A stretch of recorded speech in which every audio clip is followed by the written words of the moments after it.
খুবই বিভৎস একটি নিউজ দিচ্ছি আপনাদেরকে।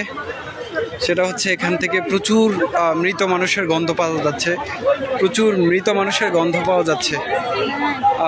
এখানে ধারণা করা হচ্ছে যে অনেক অনেক মৃত লাশকে এখানে কবর দেওয়া হয়েছে, পুঁতে রাখা হয়েছে মাটির মধ্যে। এখন প্রচুর গন্ধ আসছে এখান থেকে, মানুষ ঘুরে ঘুরে দেখছে কোথায় কি আছে। প্রচুর এখানে গণকবর দেওয়ার শঙ্কা করা হচ্ছে, প্রচুর প্রচুর অনেক গন্ধ বেরোচ্ছে এখান থেকে। এই জায়গাটি হচ্ছে গণভবনের ভেতরের সামনের সাইড।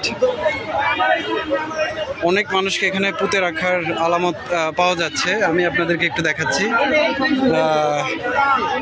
এখানে এই যে নতুন চিহ্ন দেখা যাচ্ছে, চিহ্ন দেখা যাচ্ছে যে এখানে গণকবরের চিহ্ন পাওয়া যাচ্ছে গণভবনের ভেতরে। প্রচুর মরা লাশের গন্ধ বেরোচ্ছে এখান থেকে। এখানে উৎসুক মানুষ দেখতে পাচ্ছে।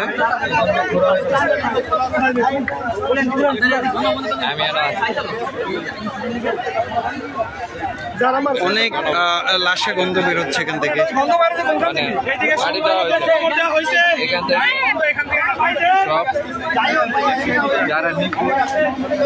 এখানে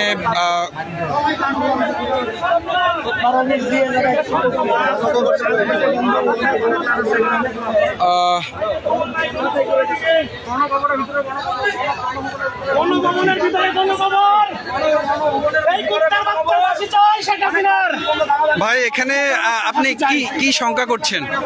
ভাই এখানে 1000 উপরে মানুষের গণকবর দেওয়া হয়েছে ভাই গণভবনে। জি, 1000-এর উপরে গণকবর দেওয়া হয়েছে। এই স্বৈরাচারী সরকার আমাদের ছাত্রদের গণকবর দিচ্ছে, সাধারণ মানুষের গণকবর দিচ্ছে। ওরা ফাঁসি চাই, ফাঁসি। আর কুত্তার মতো বিদায় মারতে চাই আমরা জনগণ। বলার নাই। জি জি, ধন্যবাদ। ফাঁসি দেওয়া, ফাঁসি দিতে হবে ভাই। এখানে সবার দাবি একটাই, ফাঁসি দিতে হবে। জি, ইনশাআল্লাহ। জনগণের একটাই দাবি, সাধারণ মানুষের দাবি, আমাদের ছাত্রদের দাবি, সবার দাবি ফাঁসি চাই। আমরা আর কিছু চাই না, ফাঁসি চাই, ফাঁসি চাই, ফাঁসি চাই, ফাঁসি চাই। এই মুহূর্তে এখানে মানুষ ক্ষোভে ফেটে পড়ার মতো অবস্থা। প্রচুর গণকবরের সন্দেহ করা হচ্ছে এখানে গণভবনের সামনেই ভেতরে। তো এখান থেকে প্রচুর গন্ধ বেরোচ্ছে। এখানে টেকাই রায় হয়ে পড়ছে। এখানে চিহ্ন দেখা যাচ্ছে, অনেক নতুন কবরের চিহ্ন পুঁতে রাখা হয়েছে, পুঁতে রাখার চিহ্ন দেখা যাচ্ছে গণভবনের ভেতরে। আল্লাহ ভালো জানেন যে এখানে কি হয়েছে, কি পরিমাণ লাশ এখানে পুঁতে রাখা হয়েছে।